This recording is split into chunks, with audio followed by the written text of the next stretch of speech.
Good afternoon, everybody. Good afternoon. How are you? Good to see all of you.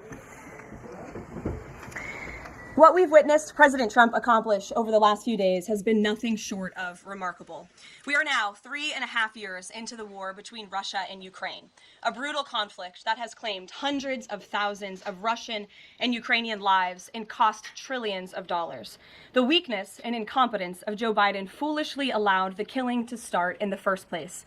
Until President Trump returned to office in January, the bloody and broken Biden status quo was to endlessly force American taxpayers to fund Ukraine no matter the cost, no matter how long it takes, and no matter how many lives were lost.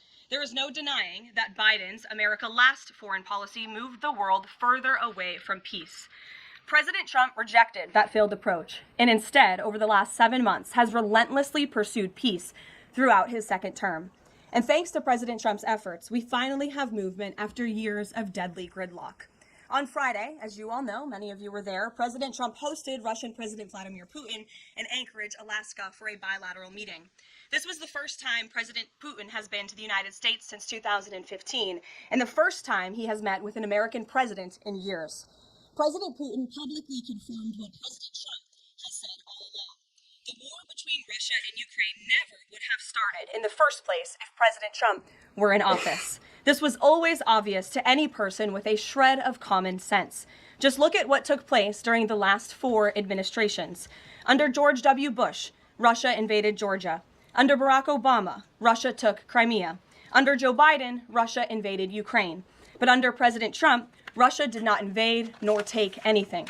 President Trump is the only president this century, Republican or Democrat, who has held Russia in check and ensured peace in Europe. That's because Russia has always greatly respected President Trump and his peace through strength foreign policy approach. But overall, the bilateral talks in Alaska were very productive, and multiple key points were agreed to between the two leaders that truly opened up the doors for Phase 2 discussions, which took place yesterday here at the White House. Within 48 hours of that meeting in Anchorage, I may add. As you all know, there were many European leaders here, as well as Ukrainian President Zelenskyy. They all traveled here to meet with President Trump to maintain the momentum and work toward a lasting peace. Across the board, every leader credited President Trump for his decisive leadership that has reignited the dialogue in hopes of finally bringing this war to a peaceful conclusion. 2 quotes in particular capture the progress that was made and the optimism moving forward. Finnish President Alexander Stubb said, "I think in the past 2 weeks, we've probably had more progress in ending this war than we have had in the past 3.5 years. Again, that is the president of Finland, a country that shares a border with Russia. That's what we call the President Trump effect. NATO Secretary General Mark Rutte also summed it up well. Without President Trump, this deadlock with Putin would not have been broken. He is the only one who could do this." Following the encouraging conversations yesterday, President Trump spoke with President Putin by phone, and he agreed to begin the next phase of the peace process, a meeting between President Putin and President Zelenskyy, which would be followed, if necessary, by a trilateral meeting between President Putin, President Zelenskyy, and President Trump.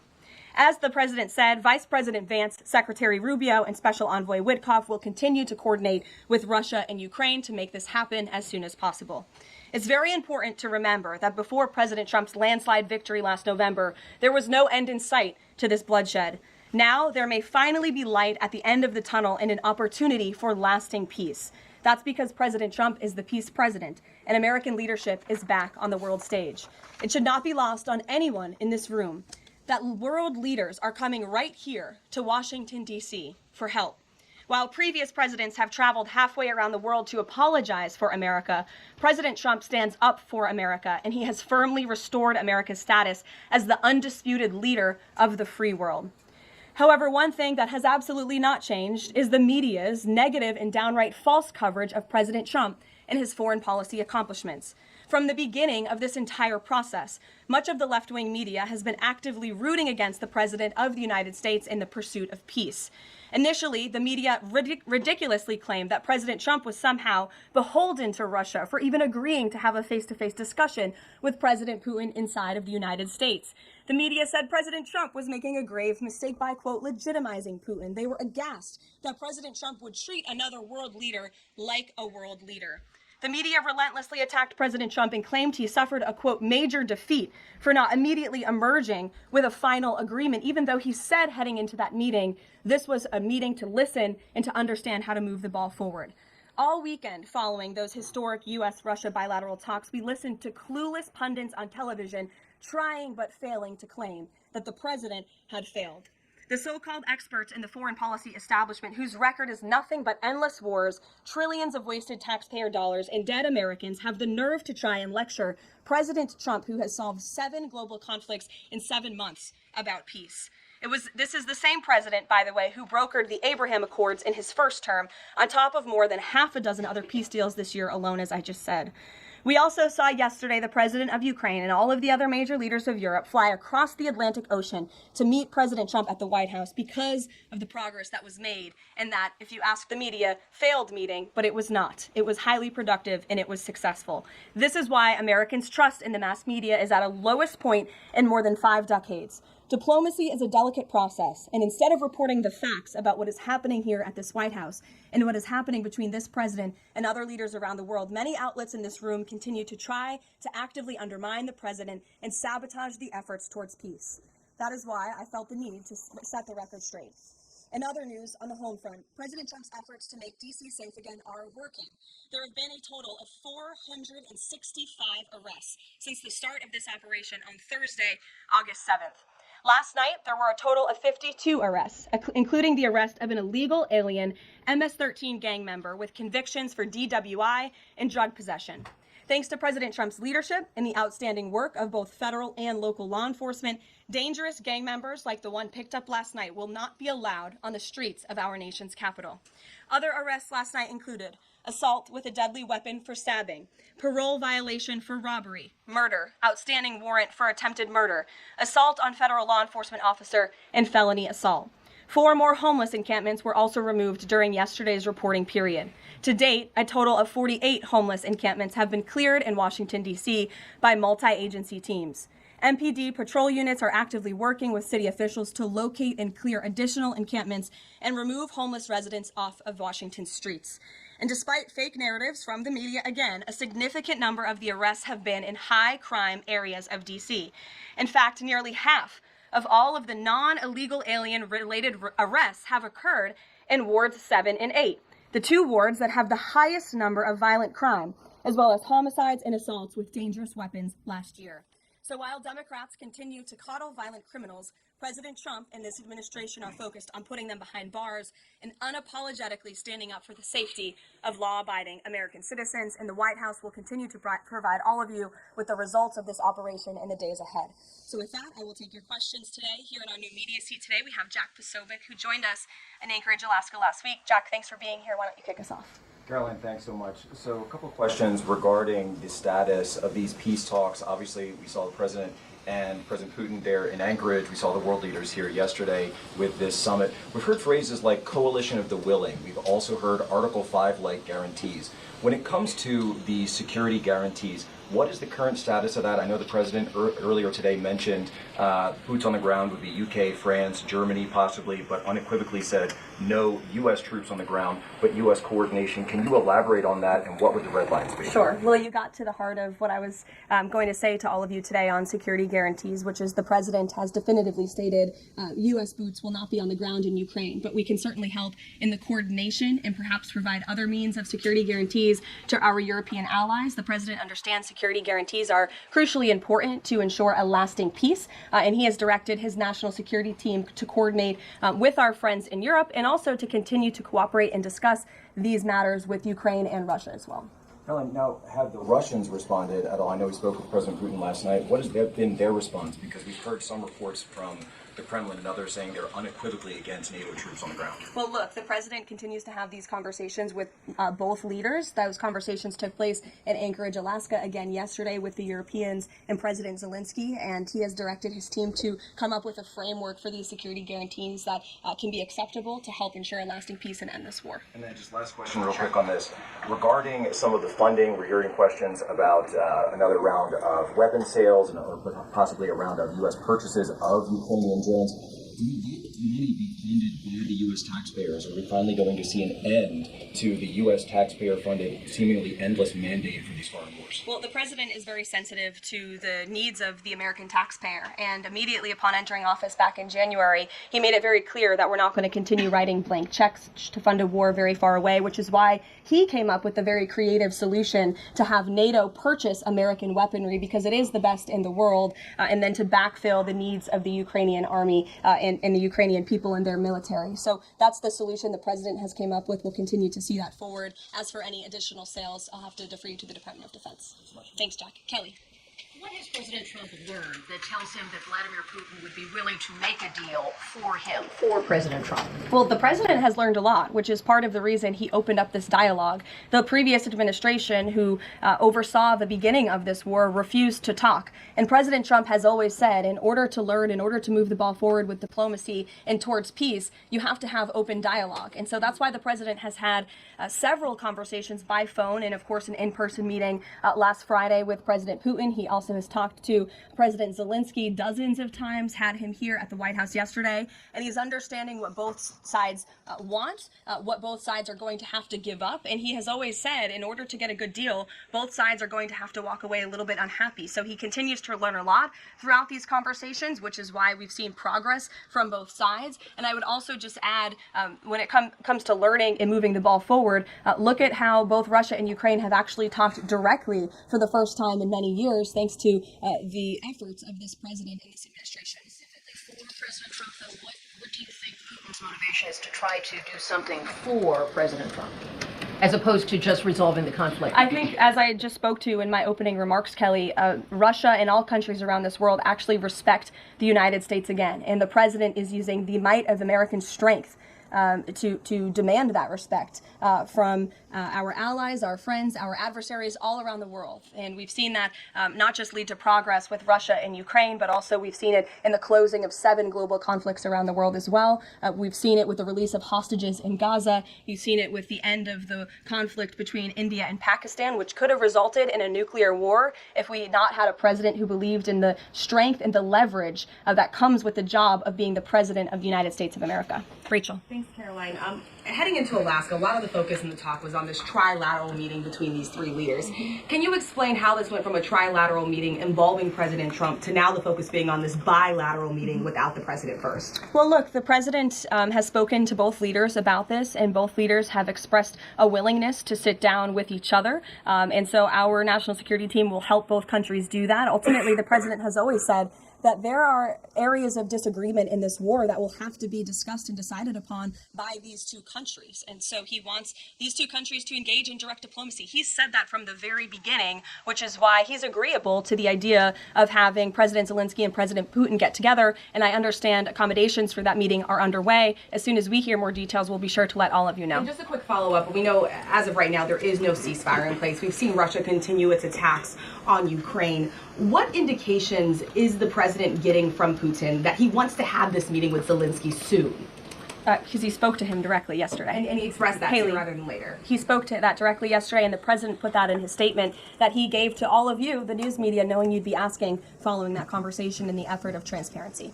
Haley. Hey, thanks, Caroline. You made clear no U.S. boots on the ground. Is the president considering U.S. boots in the air as a form of a security guarantee? Look, that was something the president mentioned on his interview this morning. It is an option and a possibility. I won't certainly rule out anything as far as military options that the president has at his disposal. I'll let him do that. I can tell you he's definitively ruled out boots on the ground. Sure. Thanks, Caroline. Just about the possible venue for the talks. Can you confirm that Putin suggested Moscow as a venue for the bilateral talks? And if so, doesn't that indicate that Putin is perhaps not serious about this, that he's suggesting a venue that there's no way that Zelenskyy is going to go to? Look, I'm not going to litigate the private conversations between the president and President Putin, aside from what the president himself has already spoken on. But I can tell you there are many options that are being discussed by our national security team right now with both parties. Can you give us an indication of where? I just told you we'll provide you details as soon as we can. Thank you for trying, though. Libby. Thank you, Caroline. I wanted to ask about the National Guard troops. How is the White House coordinating with how they're being placed in D.C., what areas? And then also, how long should people here in the district anticipate the National Guard to be on the ground patrolling the streets? I don't have a timeline for you, Libby, but we will keep you posted on that. I think the president, as you know, in his administration, he came to this briefing room with members of his cabinet to lay out the rationale and the reasoning for federalizing the National Guard here in Washington, D.C., and for our work with the Metropolitan Police Department to make our district safer. We've seen violent crime has taken the lives of far too many residents here in our nation's capital, and the president wants to make it safe again. And as for the coordination efforts, this interagency team is meeting and talking daily. In fact, there's a meeting taking place right now in the West Wing with members of the interagency task force to continue to discuss not just the National Guard deployment, but also how we can continue to remove public safety threats off of the streets of Washington, which, as the numbers I just showed you prove, they are doing every single night. I will just reiterate, 465 total arrests and counting since the start of this operation. I believe 11 or 12 days ago. I'll have to check the calendar, but those are pretty remarkable results. If not for this task force and their high level of coordination and the leadership of this president, there would have been 465 more violent criminals on the streets of this capital that you all live in every day. So I think we should all be very grateful for that. Stephen. Thank you, Caroline. 3 questions about the D.C. crackdown. Sure. First, I was wondering if you could clarify something President Trump said. He mentioned getting rid of the slums where criminals live. Was he talking about tents or permanent residential buildings? And then the mayor has expressed an interest in clarifying how much of a focus illegal immigration enforcement is as part of this crackdown. Can you say anything about that? Sure. Is there any preview on the beautification? 3 questions. I'll try to answer all 3 of them pointedly for you. First, when it comes to what you said and the president said, the slums of Washington, D.C., he's referring to the most dangerous communities, neighborhoods, and streets in this city where, unfortunately, violence has ravaged these communities and taken the lives of, again, far too many law-abiding D.C. residents. We know on July 5th of this year, just more than a month ago, a 3-year-old beautiful young girl was shot and killed in her car with her family in one of these communities, which is why there has been a surge, despite what many of you have been falsely reporting. And I believe it was the Washington Post who put out a map claiming it to be fact-based when it was just based on, I don't know, accounts that they've heard on the street, not actual statistics and data. So we went and reconfigured the numbers, and as I said, nearly half of all the non-illegal alien-related arrests have occurred in wards 7 and 8 in the District of Columbia, where we know, excuse me, there's the highest rate of crime. So we'll continue to do that. And what was your second question, Stephen? Legal immigration, how much of a focus that is? Yeah, look, I mean, the focus is to make D.C. safe and beautiful and to remove public safety threats and violent criminals from our streets. If federal law enforcement, with the help of the Metropolitan Police Department, come across illegal aliens, of course, we are going to abide by this administration's policy of law and order, and we are going to remove illegal criminals from our nation's capital. They will be detained and deported just like they are in every other community across the country. Kristen.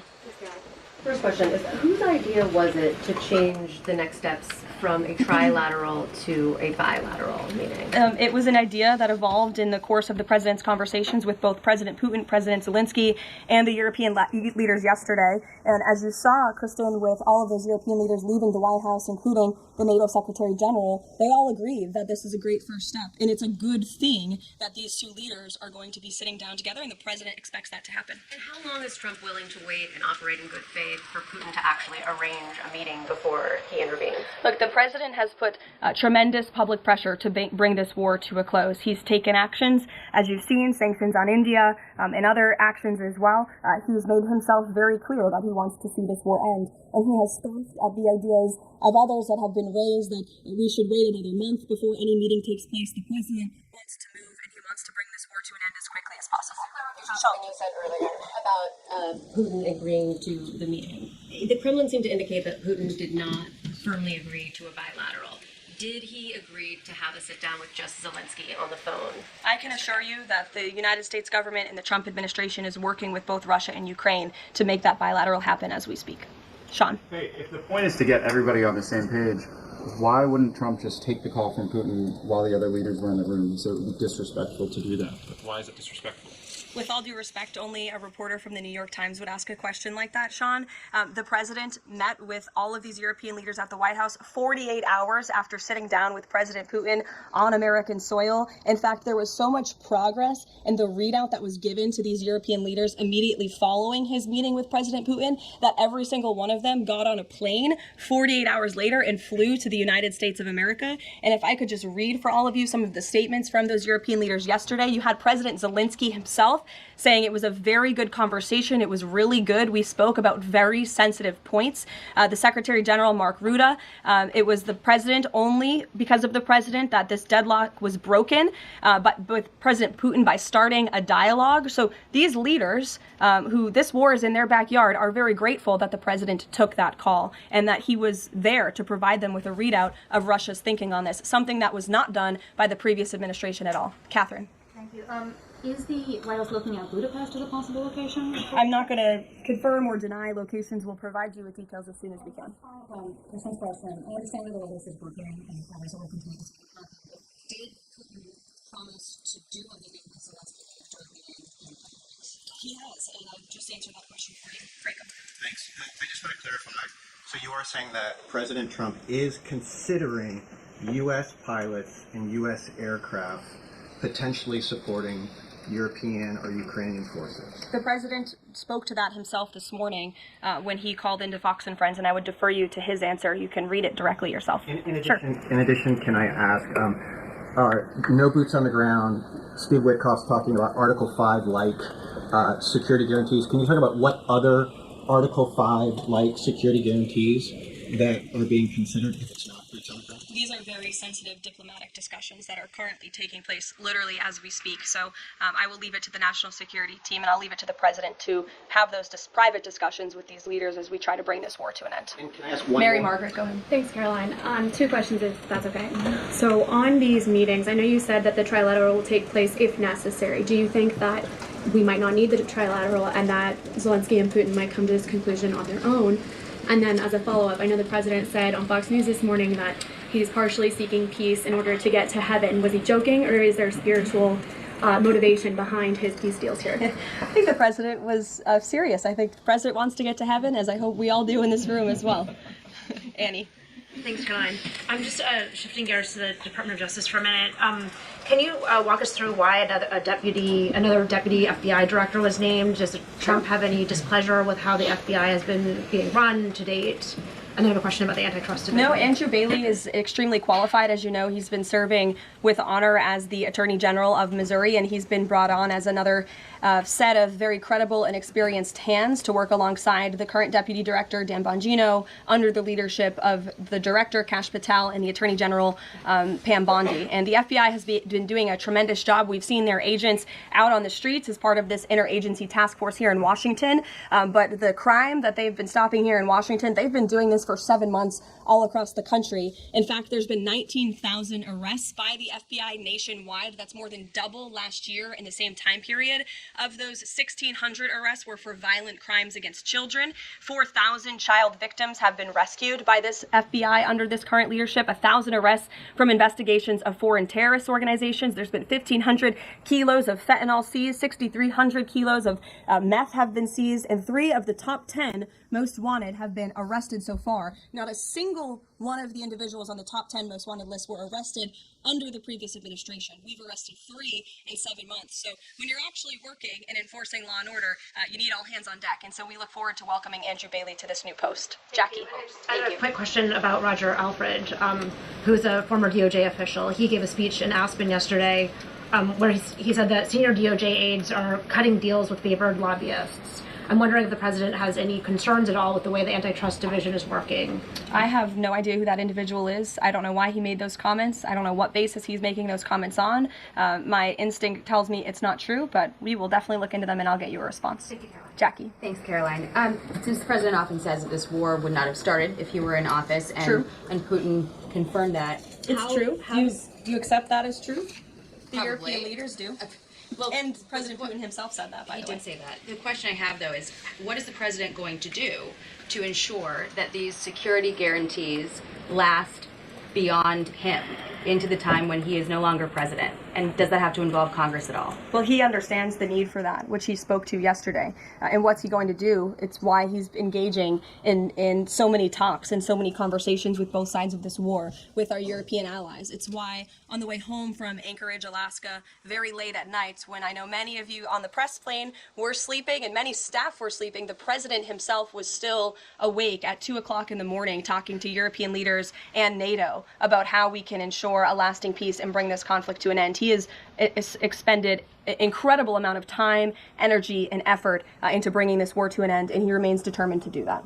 Also, can Go I ask ahead. you about the Go ahead. Thank you, Caroline. DC crime? Sure, Jake, and then to your right. Thank you, Caroline. Which of the half dozen peace deals that the president pulled off would you say he's the most proud of? And then I have another question. That's a good question, Jake. I'll leave that to the president to answer. I think he's proud of all of the peace deals that he's been able to achieve. You saw the president of Armenia and the head of Azerbaijan, both at the White House just a couple of weeks ago. The president, I know, very much enjoyed spending time with them and helping to bring that conflict to an end. He very much enjoyed his time with leaders of Rwanda and the Democratic Republic of the Congo in the Oval Office, talking to them about bringing that decades-long war to an end. India and Pakistan. He used trade in a very powerful way as leverage to bring that conflict to an end. So I know he's very proud of all of these achievements, and I know he's very honored to serve as the President of the United States and to restore peace around this world. Go ahead. So you mentioned Armenia and Azerbaijan. That's a conflict that, I spent time in the Southern Caucasus covering that. And, a conflict of over 30 years, and he resolved it in just a couple of months. Are there other conflicts that the president's working on right now that are off the radar screen that we should be tracking?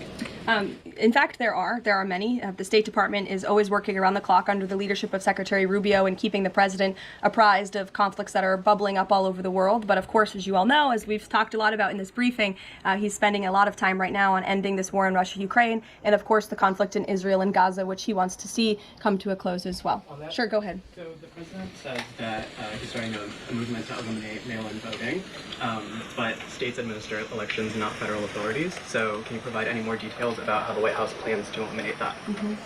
The White House continues to work on this, and when Congress comes back to Washington, I'm sure there will be many discussions with our friends on Capitol Hill and also our friends in state legislatures across the country to ensure that we're protecting the integrity of the vote for the American people. And I think Republicans generally, and the president generally, wants to make it easier for Americans to vote and harder for people to cheat in our elections. And it's quite mind-boggling that the Democrat Party could stand in opposition to common sense. He wants to ensure election integrity. There were great efforts that were made in 2024. I won't get ahead of myself for Hatch Act reasons to get ahead for the next election, but I can assure you this is a priority for the president. Go ahead. If I could just follow up on your comments about Gaza. Sure. There was a ceasefire proposal put forward by both Qatar and Egypt. Hamas accepted it on Monday. Israel has yet to officially weigh in. I'm wondering if the U.S. was at all involved in it, if it's supportive of it, and whether or not the president believes Israel should accept it. I don't think it's a coincidence that Hamas accepted this proposal after the President of the United States posted a very strong statement about this conflict on Truth Social yesterday. I would refer you back to that statement. As for this proposal that Hamas has now accepted, the United States continues to discuss it, and I'll let the President weigh in on it definitively. You're welcome. Sure. Can you describe the president's perspective on taking a stake in Intel in exchange for federal grants? And is this are we expecting to see the White House make similar arrangements with other semiconductor companies and manufacturing companies? Well, the president, he's been very clear about the need to reshore manufacturing that's critical to our national and economic security. That is especially in regards to chips and semiconductors, which is why the president has initiated the Commerce Department to conduct a study on semiconductors, a Section 232 investigation, so we can ultimately implement tariffs. And it's why our export license requirements remain in place as well. As for this 10% government stake deal, the Department of Commerce continues to work on it. I know Secretary Lutnick is working on it and ironing out the details, but the president wants to put America's needs first, both from a national security and economic perspective. And it's a creative idea that has never been done before to ensure that we're both reshoring these critical supply chains while also gaining something of it for the American taxpayer. You're welcome. Emily. Thanks, Caroline. I wanted to ask about the 3 U.S. warships that are being sent to Venezuela, and there's 4,000 Marines on board. Are you looking at possibility of boots on the ground there? What I will say with respect to Venezuela, President Trump has been very clear and consistent. He's prepared to use every element of American power to stop drugs from flooding into our country and to bring those responsible to justice. The Maduro regime is not the legitimate government of Venezuela. It is a narco-terror cartel. In Maduro, it is the view of this administration, is not a legitimate president. He is a fugitive head of this cartel who has been indicted in the United States for trafficking drugs into the country.